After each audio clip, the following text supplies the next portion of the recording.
পিতৃ মাতৃৰ হৃদয় জিনিলে তুমি জীৱনত সফল হবা, নহ'লে গোটেই জীৱন যুঁজত তুমি জয়ী হৈ হাৰি যাবা। দ্বিতীয় সুযোগ কেৱল কাহিনীয়ে দিব পাৰে, জীৱনে নহয়। যেতিয়ালৈকে আমি অলপ অলপ বুজিব ধৰোঁ যে জীৱনটো কি, তেতিয়ালৈকে আমাৰ জীৱনৰ আধা পাৰ হৈ যায়। জীৱনটো নিজক বিচৰাৰ বাবে নহয়, জীৱনটো নিজক সৃষ্টি কৰাৰ বাবেহে। সফল ব্যক্তি হ'বলৈ এক ক্ষণ উপযোগী কৰিব লগা হয়। এটাৰ লগত আনটো খুব জোৰা লগাই গ'লে শিকলি তৈয়াৰ হৈ যায়। কৰ্ম আৰু পৰিশ্ৰমক জোৰা লগাই গ'লে ভাগ্য তৈয়াৰ হৈ যায়। সফলতাৰ ৰাস্তা দূৰৰ পৰা বন্ধ থকা যেন লাগে, কাৰণ আমি সেইটো ৰাস্তাত যাত্ৰা আৰম্ভ কৰা নাই। সফলতাৰ ৰাস্তাৰ দুৱাৰখন তেতিয়াহে খোল খাব, যেতিয়া আমি একেবাৰে তাৰ কাষ পাম। নিজক এনেদৰে গঢ়ি তোলা যাতে যিয়ে তোমাৰ দুখ উলিয়াই আঁতৰি গ'ল, তেওঁ এটা সময়ত তোমাক বিচাৰি গোটেই জীৱন পস্তাই থাকে। সেইসকল মানুহে দুখত থাকে, যিসকল মানুহে হিচাপ কৰি থাকে তেওঁলোকৰ ওচৰত ইটো নাই সিটো নাই, এইজনে ঠগালে সেইজনে এৰি গ'ল। সেইসকল সুখত থাকে যাৰ ওচৰত বিশেষ একো নহ'লেও যিখিনি আছে তাৰ হিচাপ ৰাখে। থমকি নৰবা, তুমি যিমান ভাবা জীৱনটো তাতকৈ বহু বেছি গতিৰে আগুৱাই গৈ আছে। আনৰ ভৰিত পৰি সফল হোৱাতকৈ ভাল নিজৰ ভৰিত থিয় হৈ কিবা কৰা। লক্ষ্যত উপনীত নহ'লে হতাশ নহবা, জীৱনৰ ৰাস্তা কেতিয়াও শেষ নহয়। এবাৰ নোৱাৰিলে হাজাৰবাৰ চেষ্টা কৰা, নিশ্চয় এদিন জয়ী হবা। যিমান কঠিন সংঘৰ্ষ, বিজয়ৰ আনন্দ সিমান মধুৰ।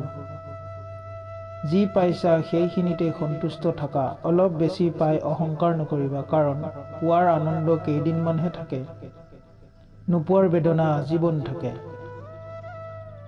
জীৱনত যদি পৰি যোৱা তেনেহ'লে পথ সলনি কৰিবা, সপোন নহয়, কাৰণ এজোপা গছেও তাৰ বাট সলনি কৰে, ঠাই নহয়। বেছি উপাৰ্জন কৰাজনকে সফল ব্যক্তি কোৱা নাযায়। সঠিক শিক্ষা শিক্ষিত হৈ এজন ভাল মানুহ হোৱা জনকেই সফল ব্যক্তি বুলি কোৱা হয়। নিজৰ উন্নতিৰ বাবে ইমানেই চিন্তা কৰা আৰু কৰ্ম কৰা, যাতে আনৰ বেয়া চিন্তা কৰিবলৈ তোমাৰ হাতত সময় নাথাকে। সমস্যাৰ সমুদ্ৰত ডুবি আছা যদি আতংকিত নহবা। সৃষ্টিকৰ্তাৰ ওপৰত আস্থা ৰাখা, হয় তোমাক ওপৰলৈ তুলি আনিব, নহয় তোমাক সাঁতোৰ শিকাব। জীৱনত এনেকুৱা এটা লক্ষ্য নিৰ্ধাৰণ কৰি লওক যি আপোনাক বিচনাৰ পৰা সোনকালে উঠিবলৈ বাধ্য কৰায়। বহু মানুহৰ জীৱনলৈ ব্যৰ্থতা আহে, কিন্তু তেওঁলোক হাৰ মনাৰ সময়ত উপলব্ধি কৰিব নোৱাৰে যে তেওঁলোক সফলতাৰ কিমান কাষত। আপুনি সঁচাকৈয়ে যি কৰিব বিচাৰে সেয়া কৰিবলৈ চেষ্টা কৰাটো এৰি নিদিব। য'ত প্ৰেম আৰু অনুপ্ৰেৰণা আছে, মই নাভাবোঁ যে আপুনি ভুল হ'ব পাৰে। যিয়ে নিজে সংঘৰ্ষত থাকিও আপোনাক সহায় কৰে, সেয়া কেৱল সহায় নহয়, সেয়া আপোনাৰ প্ৰতি ভাল পোৱা। জীৱনলৈ সফলতা অহাৰ আগতে কিছুমান সাধাৰণ পৰাজয় আহিবই, কিন্তু সেই পৰাজয়কে শেষ বুলি নাভাবি সংঘৰ্ষ কৰি গ'লেহে সফলতা আহে। আনৰ চৰিত্ৰ বিচাৰ কৰিবলৈ যোৱাৰ আগত নিজৰ চৰিত্ৰ কেনেকুৱা সেইটো বিচাৰ কৰক। মনত ৰাখিব, ভাল চৰিত্ৰ মানুহে আনক চৰিত্ৰ খুচৰি নুফুৰে। স্বাৰ্থপৰ পৃথিৱীত ভাল বুলি একো নাই। তুমি যাৰ মনত ভাল লগাব পাৰিছা তেওঁৰ ওচৰত তুমি ভাল, আৰু যাৰ পৰা নাই তেওঁৰ ওচৰত তুমি বেয়া।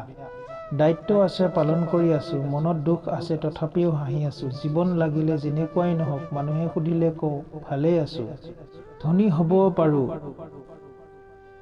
টকা পইচা নাথাকিলেই মানুহে কেতিয়াও দুখীয়া নহয়। প্ৰকৃত দুখীয়া সেইজন যাৰ এটা সুন্দৰ মন নাথাকে।